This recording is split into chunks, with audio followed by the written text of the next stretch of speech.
Bu chehra siz uchun juda tanish. Yaratgan spektakllarini tomosha qilgansiz. Ta'sirlanib yig'lagansiz. Ehtimol kulgandirsiz. 100 dan ortiq spektakllarni sahnalashtirgan. Sahnaga umrini bag'ishlagan yetuk ijodkor.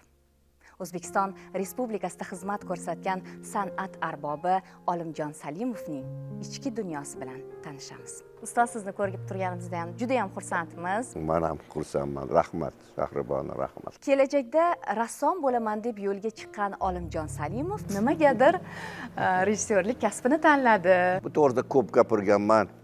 Qanday bir to'g'ri nima qilishni bilmayman. Bu taqdirni bir kaj raftorligi bo'lsa kerak deb o'ylayman-da. Uni o'zi aslida Stanislavga til bilan gapirganda bu diletantizm. Diletantizm, ya'ni yoshlarga endi san'atga kirib kelayotgan yoshlarni yo'qsa endigina nima qilgan odamlarni yosh nimalarga yo'qadigan kasal u. Aytmoqchimanki, ozgina bir ishni qilib qo'yib, o'zini undan faxrlanib, men mana shunday odamman deb o'ziga katta baho berib yuborgan odamlarning bir nimasi kasalligi bo'ladi. Diletantizm. Endi rasmni ko'p chizganman. Maktabda juda ham haqiqatan ko'p chizardim rasmlarni. Tinmasdan rasm chizardim. Rasm chizishni yaxshi ham ko'rardim. Shu hamma o'qituvchilar matematika kabineti ham, nima ham, ximiya ham, haligi fizika, matematika hamma kabinetlarni bezash menga, ulardagi olimlar portretlarini chizishmi, haligi boshqa fanlardan o'quv qo'llanmalari chizib kelishmi, kechasi bilan ertalabgacha rasm chizib chiqardim. Ijod u ham. Endi shularning hammasini ko'rib, hamma haligi bu rassom bo'ladi desa, o'zim ham ishonardim, men ham rassom bo'laman deb. Endi taqdir ishorasi bilan ustoz yo'q edi. Ustoz ko'rmaganmiz. Men qo'limdan qanaqa kelgan bo'lsa, yosh bola, qishloqda o'sgan bola qo'limdan qanaqa kelsa rasm chizganman deb. Ustoz ko'rmaganman. Keyin men teatr institutiga kelib bu yoqqa o'tsam, diletantizm, ya'ni o'zimga bahoni noto'g'ri berganligim pand bergan menga. Lekin men o'zimni yaxshilikka o'yin. Yo'q, rassomman deb bilaman hozir ham. Illo meni hozirgi kasbim bu rassomlik kasbi. Bu birinchi navbatda rassom bo'lish kerak bo'lgan, rejissyorning asosiy nimasi rassom. Rasm chizishga kelganda ham hozir ham rasm chizaman, rasmlarim bor. O'sha paytda bolalik paytda rassom bo'laman deb yurgandagi ko'ngildagi qandaydir bir haligi tuyg'ular, boshqalar so'ngani yo'q. Shu kasbda davom etdi demoqchiman. Men o'zimning rasmlarimni, o'zimning kartinalarimni har holda sahnada chizdim deb bilaman. 15 yil aktyor sifatida ham faoliyat yuritgansiz. Qaysi rolingiz sizga ko'proq manzur bo'lgan? Qo'qon teatriga yuborilganman. Qo'qon shahar teatriga yuborilganman aktyor sifatida. Endi o'sha paytda Qo'qon teatri O'zbekistondagi eng keksa va eng ilg'or teatrlar bo'lgan. Juda katta ijodkorlar, juda katta san'atkorlar ishlagan esimda bor. Yosh yigitman. Shu borishim bilanoq shu boyli xizmatchi spektaklda Imom domlani o'ynaydigan bir aktyor ketib qolgan ekanmi, boshqa bo'lgan ekanmi, shu spektakl to'xtab qolgan. Yosh yigitga Imom domlani rolini bergan. O'sha paytda bilasiz, jinday shu sochlarni orqaga ko'paytirib, quloqlarni sochlar bilan bekitib, sochlarni o'stirib yurish haligi jinday rasm bo'lgani uchun shunaqa qilib yurganmiz. Bu salla bilan nimani bekita olmayman dening haligi. Sochi. Oxirdagi sochlarni bekita olmasdan bir vaqtda qilib shu sallalarni bekitib, nima qilib soqol bo'ylarini qilib Imom domla rolini o'ynaganman shunda. Boyla xizmatchida. Ko'p rollarni o'ynadim. Asosan xarakter rollar berishardi. Ijobiy, salbiy? Yo'q, hammasi ijobiy rollar, hammasi o'ziga yarasha nimalar rollar bor. Ostrovskiy Sepsiz qizida shu Robinzon degan rol bo'lardi. Juda qiziq rol, yaxshi ko'rardim. Shuni o'ynagan epizodlarda chiqadi, lekin juda yaxshi edi. Har holda tomoshabinlar buni bilardi. Ali Masqaravoz degan bolalar uchun spektakl qo'ydi. Shunda bosh rol o'ynagan. Ali Masqaravozni institutda o'rgangan butun pantomimalarni men pantomima, ya'ni so'zsiz harakatlar bilan o'ynardim. Narvonlarga nimasiz haligi predmetsizlarcha chiqishimni ko'rsatardim. Shu iplar bilan osilib chiqishimni, nimalarni tortishni shu ko'rsatardim. Bolalarga shularni yoqardi. Haligi Ali Masqaravozni o'ynardi. Maktab bolalari bo'lgani uchun ko'chada yursam, meni ko'rsa avtobusga chiqib Ali Masqaravoz deyaveradi. Endi yaxshi ko'rgan rollarimdan bittasi yana Krasnogorovni Haqiqiy erkak degan piyesasi bo'lardi. biz bosh rejissyorimiz shu Moskvada 2 yil o'qib kelib, diplom spektakli sifatida Qo'qonda shuni kelib qo'yganda, shunda men bosh rolni shu haqiqiy erkak rolini o'ynaganman. Shu rollar menga juda ham bir ko'nglimda yaqin, bir har holda bir ichki bir dunyosi bor nima bo'lardi shu Krasnogorovni shu haqiqiy erkak rollari. Farg'ona teatrida yaratgan Temir xotin yoki Toshkentga sayohat kabi o'z davrida mashhur bo'lgan spektakllar bilan bugungi kundagi siz yaratayotgan spektakllar o'rtasida qanday tafovut bor? Vaqt o'tgandan keyin spektakllar tafovuti bo'ladi, lekin maqsadi bir xil. Men uchun rejissyor uchun maqsad bir xil. O'sha paytda qo'yilgan maqsadim qanaqa bo'lsa, hozir ham xuddi shunday. Jamiyat, muhit ta'sir qiladimi? Temir xotinni men endi mustaqilligimiz hali endi kirib kelayotgan paytda hali mustaqilligimiz 89-yilda mana 1 yil yo 2 yildan keyin o'sha mustaqillikka harakat qilib yurgan paytlarda qo'ygan edik biz. Hozir shu urush ketayotgan Ukraina Ivano-Frankovsk teatri shahariga festivalga borganimizda Temir xotin bilan ular shu bayroqlarni ko'tarib mustaqillik bo'lamiz deb yurardi o'zi. Biz spektaklimizni ko'rib, ha O'zbekistonda mustaqillik boshlanib bo'pti, teatrga o'tibdi deb shunaqa degan edi. O'sha davrda Sharaf shu asarni yozib shu davrga mos nimasi qilgan edi. Endi undan keyin bu teatrga kelib Sharafning ikkinchi piyesasini qo'ydim men. Shu Yer baribir aynaveradi. U piyesa o'zi hattoki Temir xotindan oldinroq yozilgan. Oldinroq yozilgan, lekin bironta teatr uni yaqiniga borgan emas. Bu yerdagi achchiq gaplarni ko'tarib, buni qo'yib bo'lmaydi. Mana milliy teatrga ham olib borilgan. Borsa ular yo'q, bularni qo'ysak biz hattoki bo'lmaydi, hayda boradi. Qo'rqishgan. Bironta teatr shuni olmagan. Mana necha yil yotgan bo'lsa, shuncha yildan keyin mana shu teatrga kelib Sharof bilan biz ikkinchi asarni qo'ydik. Sharof shu davrga o'sha paytda agar shu 80-yilda shu narsani agar 79-yilda aytgan bo'lsa, Temir xotinda, ey o'zbek, qara menga, sen paxta teraverib robotga aylangansan sen. Robotsan sen, ey, men qara, o'zingga qaragin. Bo'ldim, ha, shunaqa dedi, ro'yrost aytdi. Lekin odamlar shuni hadeb kulaverdi. Hali Temir xotin spektaklini ko'rsa odamlar kulaverardi. Men hayron, nima kulardi? Nima ustidan kulyapti, ular o'zini ustidan kulyapti-ku, nima uchun tushmaydi deb xafa bo'lardi. Mana shu yer baribir aylaveradi, ro'yrost aytdi. Ey, xalqmisan, xalq bo'lsang nimaga hadeb yig'laverasan? Nimaga hadeb nimani qilaverasan? Nima o'zingni himoya qila olmaysan? Nima hadeb pora beraverasan? Nimaga bunaqa qilasan? deb ro'y-rost kulmasdan aytdi Sharof shu narsani. Maqsad bir vaqt o'tgan bilan ham xalqparvar, men Sharofni aytmoqchimanki, Sharofni nimasi shunaqa edi, mana xalqni yaxshi ko'rardi. Xalqni shuni illatlardan qutqarishni nima qilardi. Teatrda mana maqsadim nima qilingan emas, men ilgari ham shunaqa edi, balki men aytishim kerak bo'lgan gapim, teatr aytish kerak bo'lgan gap mukammal yoki bo'lmasam har holda bu bir ta'sirchan bo'lish kerak. U hadeb ham shirin bo'lish kerak emas, hadeb ham kuldiraverish kerak emas, hadeb ham nima qilish kerak, uni achchiq ham bo'lish kerak, uni qaysi joylarga tegish kerak, bo'lmasam bo'lmaydi.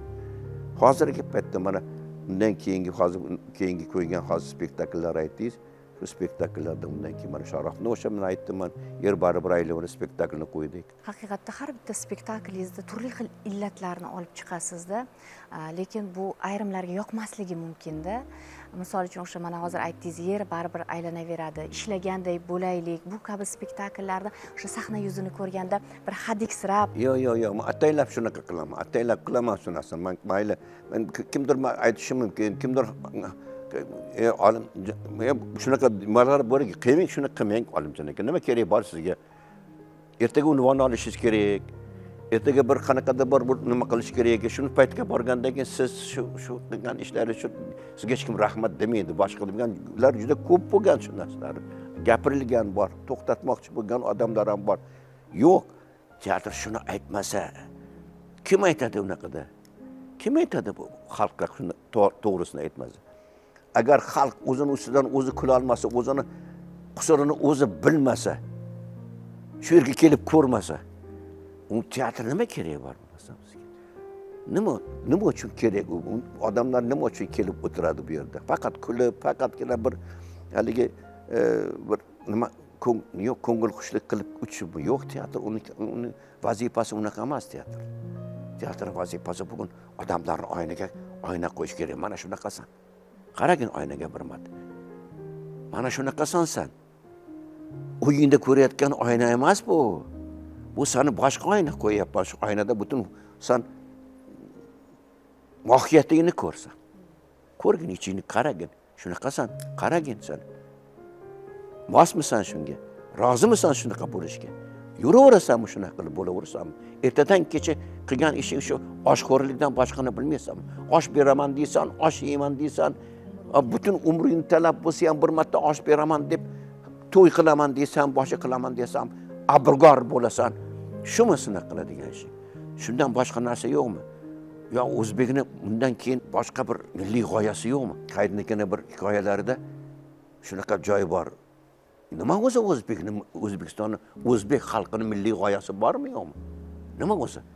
Hech narsasini ayamaydigan, hamma narsa shunga bera oladigan, shuning uchun intiladigan, shuni oxiriga yetkazadigan bir g'oya bormi yo'q? Qaysi bir? Yuribdi. Tushunmadim. Bir vaqtlar kelib bir kishi telefon qilib, "Men topdim o'zbekning g'oyasini." Nima ekan desa, to'y hasham ekan. To'y hasham ekan milliy g'oya. Hech narsani aymaydi. Shuni qilish kerak, bo'lmasa bo'lmaydi. To'y berish kerak, qarzga bo'lsa ham, boshqa bo'lsa ham shuni qilish kerak. Shumi milliy g'oya? Boshqa yo'qmi? Undan balandroq narsa yo'qmi? Nima uchun biz hozir kechirasiz? 3-renessans degan gapni tushunamizmi o'zimiz? Umidlarimiz, istaklarimiz juda baland. Lekin, uning uchun nimadan biz voz kechishimiz kerak? Nimani yo'qotishimiz kerak? Qaysi illatlarimizdan voz kechib shundan boshqa bo'lishimiz kerak? Bizim ongimiz o'zgarish kerakmi yo'qmi? Ong o'zgarish kerakmi yo'qmi? Mayli, hayotimiz o'zgaradi, boshqa dasturxonimiz o'zgaradi. Ong qachon o'zgaradi? O'zgarsin, keyin biz 3-renessansni, mayli, uni avlodlarimiz qurar. Shunaqa deyapti biz nima? Prezident shunaqa deyapti. Bir hozir poy devorini tayyorlaylik shular uchun. 2-renessans qanaqa bo'lgan? Unda biz ajdodlarimiz nima ishlarni qilgan? Qanday yashagan ular? Nima umidlar bilan yashagan? Ularning g'oyasi qanaqa bo'lgan? Nima uchun bu g'oya o'sha paytdagi bu yuksak shu g'oyalar bugunga kelib to'y hashamga aylanadi? Shularni bugun men aytmasam, mana odamlarga qo'ymasam, meni kechirasiz, uyat bo'ladi, ayb bo'ladi. Men bunda xiyonat qilgan bo'laman, o'zimni kasbimga, o'zim ishimga. Kelib hada bir kuldiraversam bu yerda, hada bir odamlarni hali bitta o'yinga tushiraversam, ularni nima kuldiraman deb harakat qilaversam, tomoshabin o'zini nuqsonini sahnadan o'rganib olishi kerak. Menda ham shunaqa qilgandim deb qayerda bir uylar hech kimga ayta olmasa ham yoki bo'lmasa mana qo'shdim, shuna o'zini qo'shnisini yo ukasini yo akasini yo o'zini ko'rar shunda. Kamchiligini. To'g'rimi shu qilayotgan ishim? Ertaga men shunaqa qilmoqchiman. Shu qilayotgan ishim to'g'rimi deb aytar. Ko'ngliga agar qilmagan taqdirda ham ko'ngliga solganning o'zi teatr vazifasi. Men uni o'zgartirmayman. Men unga o'rgatmayman. Tomoshabinga men kechirasiz haligi teatr haligi tarbiyalaydi, boshqa qiladigan bekorchi gap. Kechirasiz, men tarbiyalamoqchi emasman hech kimni. Kelgan odamlarni hech qanday tarbiyalamoqchi emasman. Ularga hech qanaqani o'rgatmoqchi emasman. Hech bunaqa qilinglar, mana bunaqa qilinglar demoqchi emasman. Men hayotni ko'rsataman mana bu. Ko'rsataman. Shu qanaqa ekanligini ko'rsataman, uni o'zi tanlab oladi. Xulosani chiqarish. Agar shundan xulosa chiqardi, bo'lmasa men uni majbur qilib nima qilaman? Qanaqa qilib uni o'zgartiraman? 2 soatlik spektakl orqali uni tarbiyalab bo'lmaydi. Bo'lmaydi, kerak emas bu. Tarbiyalash kerak emas. Men ko'rsataman. Uni kim ekanligini ko'rsataman shu. Ko'rsatganda ham juda ham qattiq dilga tegadigan qilib ko'rsataman. Janrni shunaqa tanlayman. Shu siz aytgan ishlagandek bo'laylik. Bu rostini aytsam, mana buni teatrshunoslar keyin aytar. Bu spektakl va Qarshida bu yil qo'yilgan shu Xayriddin Sultonni piyesasi osilgan shu Uyg'on bolam spektakllari bu o'zbek teatrida birinchi marta absurd teatrning spektakli.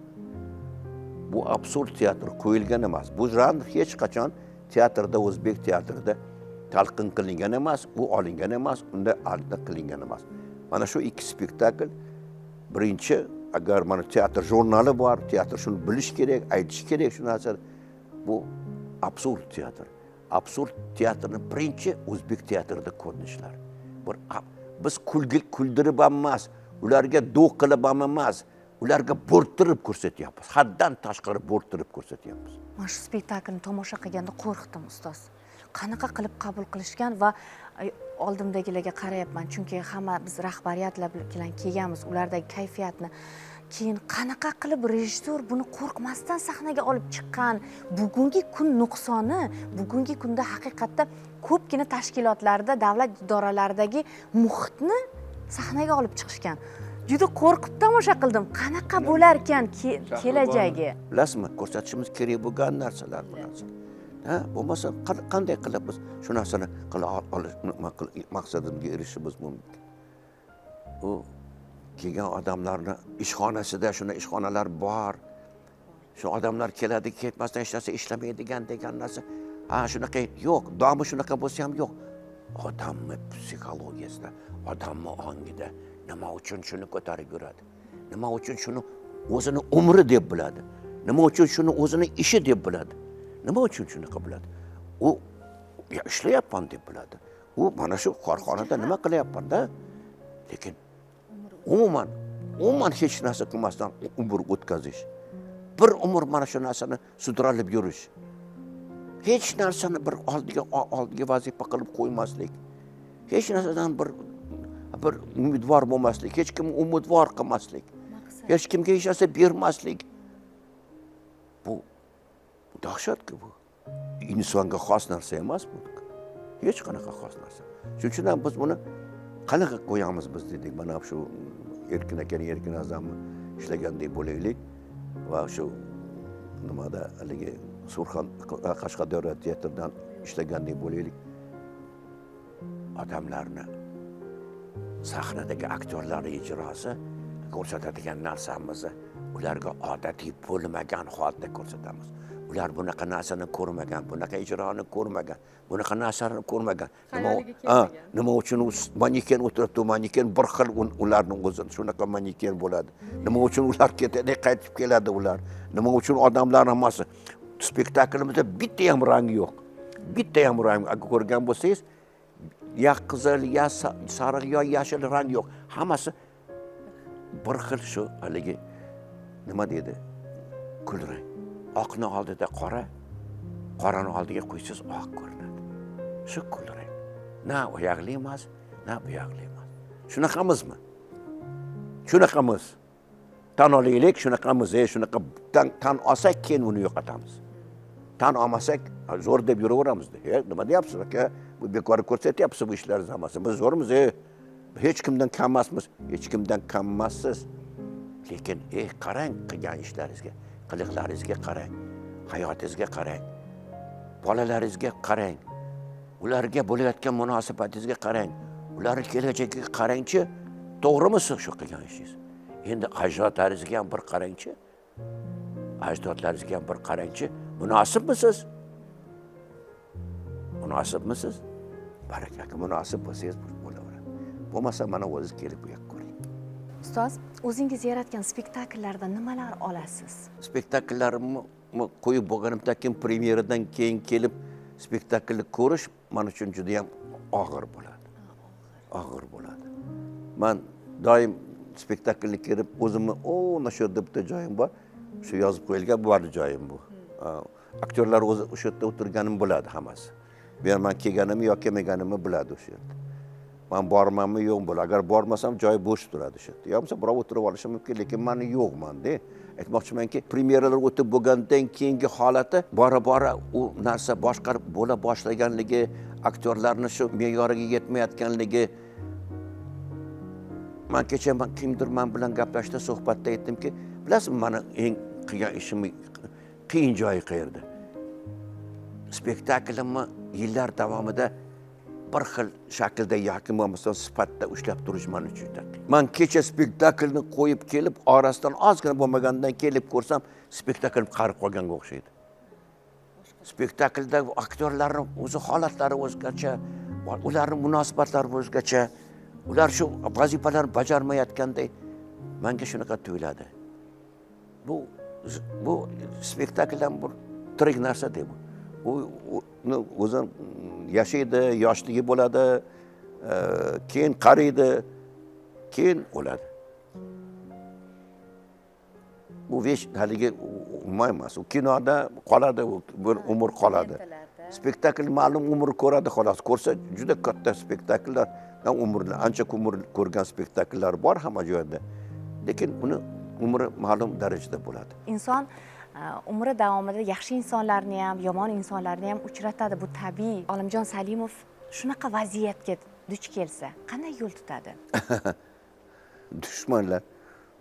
Endi aslida meni o'zimning kasbimdagi eng katta dushmanim meni o'zim bo'laman. Meni o'zim bo'laman. Lekin uchrayman, shunaqaman, bilasizmi, shunaqa odamlarni uchratib qolsam, ulardan darrov o'zimni olib qochaman xolos. Boshqa qiladigan ishim yo'q. Uzoqroq yuraman bo'ldi. Men ulardan hech qachon ular bilan bahslashmaysiz? Yo'q, hech qachon ularning oldiga bormayman. Ular bilan men haqman, sen nohaqman deb hech qachon ular bilan gaplashishga harakat qilmaysiz. Hech qachon yoniga bormayman. Shunchaki o'zimni uzoq olaman xolos.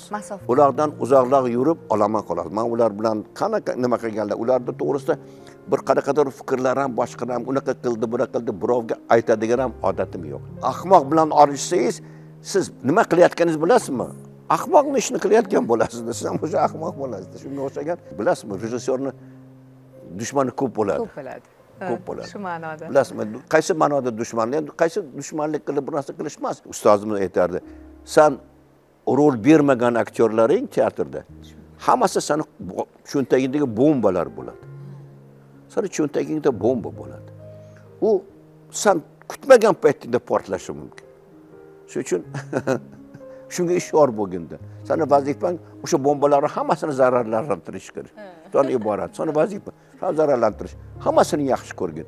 Seni vazifang hamma aktyorlarni yaxshi ko'rish. Kim bo'lishidan qat'iy nazar. Aktyorlarni ham, tashqaridagi odamlarni ham, hattoki qorovuldan boshqa hammasini qattiq shularni yaxshi ko'rishing shart, shuni boshqa ilojing yo'q. Agar to'qnash kelsang shu narsaga, doim shu iqtidorsizlik bilan bezdarnost deydi, ya'ni shu mana shunday bir qo'lidan ishlasa kelmaslik bilan, beqamlik, bekorchilik bilan, ijodsizlik bilan, ijodga qarshi bo'lgan narsa bilan duch kelsang, ular bilan olishmagan. Ularni sahnaga olib chiqib, sahnada kim ekanligini isbot qilsak bo'ladi. Shu o'zi mana shu sahnaga turib kim ekanligini, uni darajasi qanday ekanligini, nimaga qodir ekanligini o'zi bilsin, bo'ldi. Seni jazoing shu borada xolos. O'zi bilsin. Bir necha marta shunaqa bo'lgan, kelib men shu aktyorlar bo'lgandagi rolni o'ynab ketib, keyin bo'lgandan keyin Olimaka kechirasiz. Men haqiqatan men juda yaxshi tarbiya usuli ekan. Nima haligi shunga men loyiq emas ekanman, qila olmaganman haqiqatan. Undan keyin chunki u qila olmagandan keyin shu rolni o'ynab ketadigan odam bo'ladi-da. Aktyor meni epladimi? Men eplanmadim. Fikr qiladi. Men demak bu odam degi shu qaysi ma'noda haq ekan deb aytadi. Men u bilan sen bunaqasan, sen bezdarnisan, yonmasam, sen iqtidorsizsan, sen bunaqasan, ishga kelmaysan, boshqa qilsan, dangasasan, ayta olmayman, qila olmayman. O'zi qaysi bir ma'noda tushunish mumkin. Ularni bu xususiyatlarini yo'q qilish yoki tarbiyalash faqat mana shu sahna xolos. Sahnaga olib chiqib, men unga ma'lum vazifalarni beraman. Shu vazifalarni bajarish kerak. Men oldindan aniq bilamanki, u bajarishga qodir emas u. Qodir emas. Bir necha marta imkon beraman. Bir necha marta imkon bergandan keyin yo o'zi ishga kelmay qoladi, yo repetitsiya kelmay qolib o'zini maqladi. Men kasal bo'lib qoldim, boshqa bo'ldim, unaqa bo'ldim deb qoladi. Keyin oxir aytadiki, ha, demak men bu ishni qila olmas ekanman. tan oladi shundan. Undan keyin Juda hech zo'r qachon men tarbiya bilan usuli ustozdan. boshqa haligi mani oldimga boshqa nima kelmaydi. Ustoz, bugungi kunda ana tomoshabin madaniyati degan bir ibora bor. Siz bunga qanday izoh berasiz? Ilgarigi tomoshabin bilan bugungi davrdagi tomoshabinni baribir farqi bor. Tomoshabin madaniyati deganda men birinchi navbatda mana shu zallarga keladigan odamlarni nima uchun kelganligi va qanday kelganligi, yana aytmoqchimanki, shu san'atga bo'lgan munosabatini bilaman. Shu aniqlaydi. Madaniyatini shu tarbiyalaydi. Agar tasodifan kelgan bo'lsa, birov nima qilgan bo'lsa, shunga bu narsani mana shu 250 ta joyim bor. Spektakl boshlaymiz, e'lon qilingan soat 5 da. Mendan aytadiki, Olimjon aka, biz soat shu 15 da yana bir 5 minut kutaylik. Keyin yana undan keyin yana 5 minut bo'ldi, 10 minutga ruxsat beraman. 10 minutdan keyin spektakl boshlanadi. Spektakl yarim bo'lganda ham keladi odamlar. Yarim bo'lganda ham keladi. Demak, aytma, kelib qayerda joy axtarib. Aytmoqchimanki, bu bizni o'zimizni millatimizni aytmoqchimanki, shu o'zbekcha mentalitemizga bog'liq bu narsa. Men ko'p aytaman, bu birovga yoqadi, birovga yoqmaydi. Qizim shunaqada, biz teatrga o'ch xalq emasmiz. Teatrga juda ham o'ch emasmiz. Teatrga biz juda ham uni sevib nima qilmaymiz. Bu biz faqat ko'proq qiziqchilikka, tomoshalarga, nimalarga, yallalarga, konsertlarga ovozi ozgina chiqib qolib, bir ikki marta televizorda ko'rsatilgan bitta hofiz, agar hofiz yo hofizcha bo'lib, katta nimalarda konsert bersa, shunga 4 kundan keladi odamlar. Shu to'ladi ishlardi. Lekin men ba'zi paytda mana shu 250 ta joyini shu yerda eng yaxshi spektakllarimga ham to'ldira olmayman. Hozir davlatimiz, prezident shu narsaga juda katta ahamiyat berayotgan paytda biz endi sekin borib shunga yetib borishimiz kerakki, bu san'at juda yuksak san'at, bu hamma uchun emas. Bu teatr san'ati xos san'at, bu hamma uchun emas. Uni o'zini tomoshabini bo'lish kerak. U istab shu yerga kelgan tomoshabin bo'lish kerak. Mana shu Romeo Julieta spektakli bo'lgan paytda mana shu nimada kassani oldida men ko'rgan emasman. Kassada ochirib bo'lganligini bu yerda hech qachon ko'rgan emasman. Lekin sahna to'la edi. Har safar shu spektakl bo'lganda har safar zalimiz to'ladi. Shu nimada tomoshabinlar kelib o'zlari bilet oladi. Shu o'zi bilet olib shu yerga kirgan odamlar boshqa bo'ladi bular. Boshqa bo'ladi. Men ba'zi paytda Shahrimonni xafa bo'laman. Bir narsadan xafa bo'laman. Bu san'at, teatr o'sha ziyolilardik. Ziyolilarimiz ko'p-ku. Biz maktablarimizdagi o'qituvchilarni hammasini men ziyoli deb bilaman. Kollejlarimizda, institutlarimizda dars berayotgan o'qituvchilarni hammasini men ziyoli deb bilaman. Shu ziyoli odamlar ham yillab kelmaydi teatrga. Kelmaydi teatrga. So'rasangiz, qachon teatrga oxirgi marta deb o'shalardan so'rasangiz, eslolmaydi ham deganlar ham bor.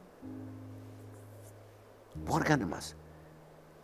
Bundan tashqari odamga qattiq ta'sir o'tkazadigan, odamning diliga qattiq borib, uni juda ko'p narsalardan xalos qila oladigan, uni katta dardlarini boshqasidan yo'q qila oladigan, uni ongini qattiq o'zgartiradigan shu san'atdan boshqa san'at yo'q. Shunga yetadigan san'at. Bu shunaqa san'at. Biz hali bora bu san'atga o'zini joyini, boshqasini berishimiz kerak. Hali topishimiz kerak joyini. U shunaqa san'at bu. Usiz hech narsa qila olmaymiz biz. Ma'naviyatimizni, teatrimizni hech qanaqa joyga siljita olmaymiz bu san'atsiz. U faqatgina surat ko'rib o'tiribdi, uyda surat ko'rib, televizorda ko'rgan bilan mana bu yerda bo'lgan ta'sir, mana bu yerdagi jonli ijro, mana bitta aktyor bilan yuzma-yuz bo'ladigan nima bo'lmaydi. Bu yerda bo'lgan katarsis, bu yerda bo'ladigan odamlarga ta'sir, ularning ko'nglidagi narsalarni vujudga olib chiqib, tashqariga olib chiqish boshqa joyda bo'lmaydi. Kitob o'qiganda ham bo'ladi, kino ko'rganda ham bo'ladi. Shu narsa bo'ladi. Lekin odamlardagi eng yuksak tuyg'ularni yuzaga chiqarib, uni juda ham qattiq bir junbushga keltiradigan san'at shu xolos. Shu teatr. Shuning uchun ham bunga bo'lgan munosabat o'zgarishi kerak. Bunga bo'lgan munosabatimiz bo'lishi kerak. Men juda ham istardim shu o'qituvchilarimizni, mana shu ziyolilarimizni teatrga kelishlarini juda ham istardim. Bahodir Yo'ldoshev birimsiz tilga olinmaganidek, siz haqingizda so'z ketganda albatta o'sha taniqli kino va teatr san'atiga ulkan hissa qo'shgan marhum ijodkor Sharof Boshbekovni alohida eslaymiz. Ushbu insondagi qaysi xislatni qadrlardingiz?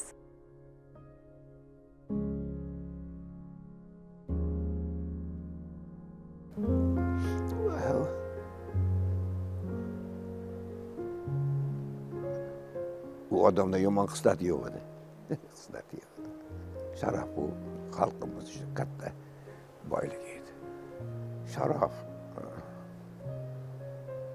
tub ma'noda O'zbekiston xalq yozuvchisi edi. Shu unvonga munosib topilmagan bo'lsa ham, u tub ma'noda xalqni yozuvchisi edi. Xalqni, o'zbekni undan ko'p yaxshi ko'radiganini men ko'rmaganman. Mana shu Temur xotindan ham o'zbekni deb qildi ishlasin. Ey o'zbegim, bunaqa bo'lgan. Men qara o'zbegim, mana senga shunaqa qilib, sen bunga loyiqmassan, mana shunaqasan deb aytdi. Boshqa asarlar, qaysi bir asarlar rostlaydi. Bundan keyin mana hozir aytdim, shu yer baribir aylanaveradi. Bu yerda ham mana shunaqa narsalar aytdi.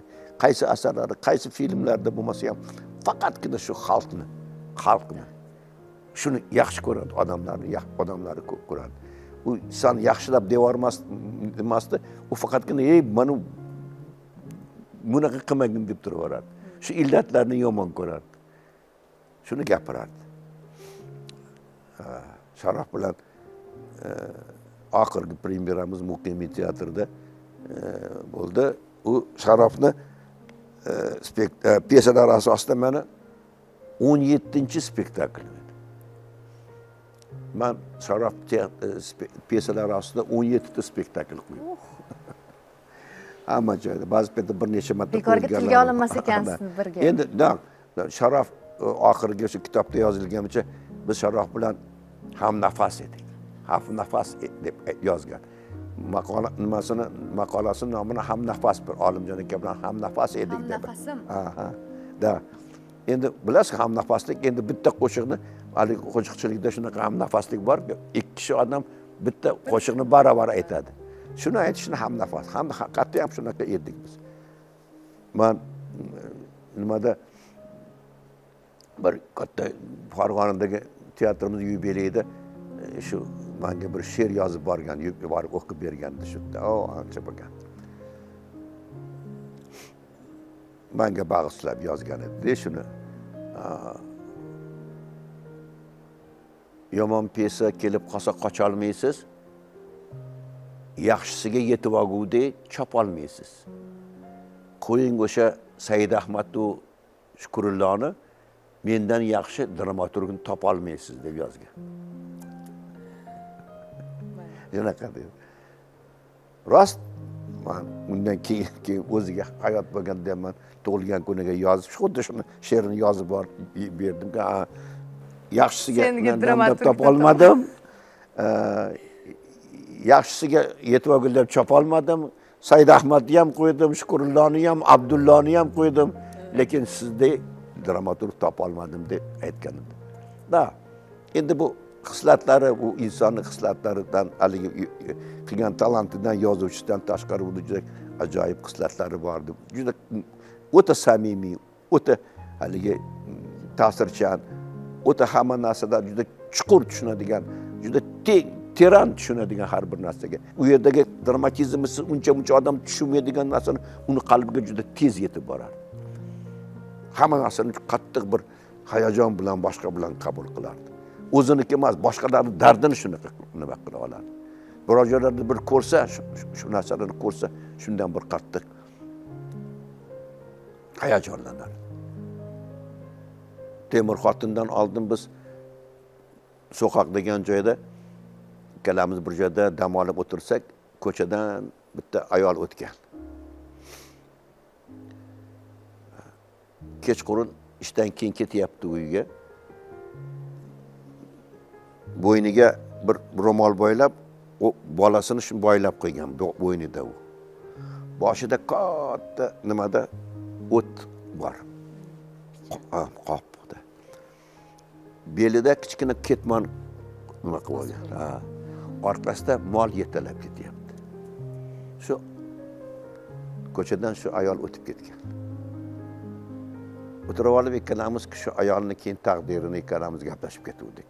Bechora hozir uyga boradi. Bor bolalari ko'p. Bolalari har bittasiga ovqat tayyorlaydi, bor, boshqa qiladi, uni kirini yuvadi, boshqa qiladi. Molini sog'adi, boshqa qiladi. To keyingi soat kechqurun soat 1-2 largacha chiqmirlab uyini qiladi, masalan. Keyin boshini shu bolishga qo'ydimi, qo'ymadimi, o'rnidan turib soat 4 da o'rnidan turib yana shu bolalarga ovqat tayyorlar, nonushta qilgan, boshqa qilgan deydi, boshqa qiladi, boliga qaraydi, boshqa qilgan. Kelib yana keyin shu haligi molni yetalab, nimani beliga haligi ketmanini qo'yib, bolalarga go'dak bolasini ko'tarib dalaga boradi.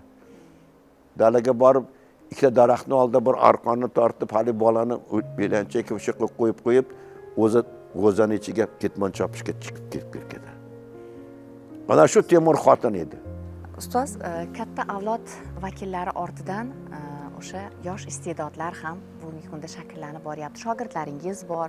Ular orasida iste'dodli rejissyorlar bormi? Bor, Xudoga shukr. Men hali ham birovlardan boshqarasam yo'q-da, devorda yo'q, unaqa demanglar, yo'q desalaring yo'q bo'lib ketadi. Bor mana hozir. Faqat endi men hozir Xudoga shukr, hozir O'zbekiston teatrlarining 6 ta katta teatrlarni, akademik teatrdan boshlab, Nukusdagi akademik teatrdan boshlab 6 ta katta teatrlarni mana shu shogirdlarim boshqaryapti. Bosh rejissor bo'lib ishlayapti hozir. Hozir mana shu siz bilan gaplashib turganda Asqar Xolbeyminov hozir mana aktyorlarim bilan hozir repetitsiya o'tkazyapti. O'sha yerda spektakl qo'yadi. Sirdaryo teatridagi qizimizni spektakli birinchi marta Moskvada bo'ladigan Chexov festivaliga, u Chexov festivaliga uncha dunyodagi haligi aktyor nima spektakllar bora olmaydi, tanlab olinadi. Shunda qatnashdi. Yosh qizimiz shu Sirdaryo teatrida ishlaydi. Asqar mana aytgan Xolmenovning spektakllari mana shu Turksoy mamlakatlarda Ozarbayjonda bo'ladigan Layli Majnunning Grand Prix eng katta mukofotni oldi. Shu spektakli borib Qozog'istonda bo'lgan shu katta festivalda u yerda ham bir qarib bir 18-19 teatrlari orasida yana o'sha eng boshqa sovringa sazovor bo'ldi. Muxtor Raimov degan nimada Nukusda Qoraqalpog'istonda ishlaydigan shogirdim bor, u Nukus teatrining hozir bosh rejissyori. U Chingiz Aytmatov va haligi teatr degan 2 yilda o'zadigan festivalda Bishkekda borib u yerdagi odamlarni, qirg'izlarni hayratga soldi. Chingiz Aytmatov bilgan odamlarni hayratga soldi. Sohil yoqalab chopayotgan odamlar asosida kutilmaganda chiroyli bir asar olib keldi. Bu yerda mana o'zimiz Toshkentda bo'lgan haligi yosh teatrlar rejissyorlar deputida Grand Prix'ni ham oldi shunda. Shohrux Yo'ldoshev degan Jizzax teatrida klassik asarlarni bemalol hech qachon Jizzax teatrida yaqin bormagan katta asarlari, Chexov asarlarini, Google asarlarini, boshqa katta nimalar asarlarini bemalol shunaqa chiroyli qilib sahnalashtiryapti. Namanganda bir shogirdim bor, Yosiddin Malyerni qo'yibdi skopiyay ranglarini. Men uni kostyumlarini, uni qilgan ko'rlarni ko'rib men qoyil qoldim ular. Shular u meni shogirdlarim bo'lganligi uchun emas, bularning ko'pchiligi meni shogirdim emas. Men hozir Sirdaryo teatrini aytdim, mana Samarqand teatridagi bosh rejissyori bor. Yigitimiz bor, ular qilgan ishlari juda ham katta maqtovga nima sazovor. Aytmoqchimanki, har bitta teatrlarimizda hozir yosh rejissyorlar ishlayapti. Yaqinda mana bir seminar bo'ldi, nimada Parkent ijod uyida bo'ldi. Shundan biz rejissyorlar bilan, dramaturglar bilan uchrashib, o'zingiz qatnashdingizga borib gaplashdim. Shularni ko'rib, shularning harakatlarini ko'rib, shularning intilishlarini ko'rib, men aytamanki, Xudoga shukr, bor. yo'q desak bo'lmaydi, bor bo'ladi. Ular xudo xolasa albatta o'zini ishlarini, yaxshi bir qilgan ishlari bilan albatta hali katta ishlarni qiladigan umidim bor. Ustoz, ko'nglingizga tugib yurgan rejalaringiz haqida bilmoqchimiz. Men rejissyorlikni 2-kursda o'qiyotgan paytimda o'zimga ko'nglimga to'yib 50 ta piyesani nomini yozganman. Kelgusida rejalashtirgansiz. O'zim bilgan katta asarlarni, o'zimga ma'qul kelgan asarlarni hammasini yozib, shularni xudo xolasa saqlashtiraman, shularni hammasini bir ushlashtirman degan umid bilan shuni qilganman. Men buni hammasini bajardim, ayta olmayman, u juda qiyin narsa, lekin shuni hammasini qildim. Mana shu teatrga kelib Farg'onada yuzda qilgan ishlarimni aytdim, ular biladi. U shu teatr nimalari, spektakllar ichida dunyoga mashhur bo'lgan teatrlarni, uslublarni nimalari bor edi. Dilarti teatri, ya'ni niqoblar teatri. U nima, aktyorlar qanaqa qiladi, qanday uslubda ishlaydi. Bu bolalar uchun, teatr uchun juda muhim edi. Birinchi qo'ygan spektaklim shu bo'ldi. Trufaldino 2 boyni burmalayi bo'ldi shu yerda. Men bolalarga shu teatrning butun mohiyati nimada ekanligini men shularga o'rgatdim. Xudoga shukr, shular hammasi biladi hozir. Usiz men boshqa spektakllarni qo'ya olmas edim. Shakespeare teatri, Shakespeare shuni ehtirosli Shakespeare teatri qanaqa ekanligi, nimadan iborat o'zi? Nima o'zi? Qanday qilib o'ynanadi, qanaqa qilinadi? Shu bolalar shu Romeo Julietta'da shuni hammasini ko'rdi. Molière teatrini ko'rdi. Molière teatri xasus spektaklni qo'ydik. Teatrning nimasini qo'ydik. Men ko'rdim, absurd teatrning birinchi nimalarni aytdim men. Hozir namoyish qildik, mana shu ishlagandek bo'laylik spektaklda bolalar, aktyorlarning o'yinini ko'rsangiz, g'alati-da, o'ynash uslubi boshqa-da edi shularni. Shuni o'rgandi bolalar, shuni qila oldi. Unda men boshqa teatrda men katta gapirayotganim, maqtanayotganim yo'q. Hozircha yo'q hozir. Shunaqa ijro hali joyida ko'ringani yo'q. Endi shular orasida yana bir Brecht teatri bor. Ajoyib bir teatr. Merxoldning o'zining teatrlari bor. Chekhov teatri bor. Chekhovni shu ana shu psixologik juda ham haligi mayin, juda ham nozik teatri bor. Shunga hali men navbati kelgani yo'q. Mana shu kelajakdagi hali orzularingiz deyapti. Ajab emas, shu yaqin orada shu Chekhovni bir yaxshi bir asarini olib sahnalashtirish.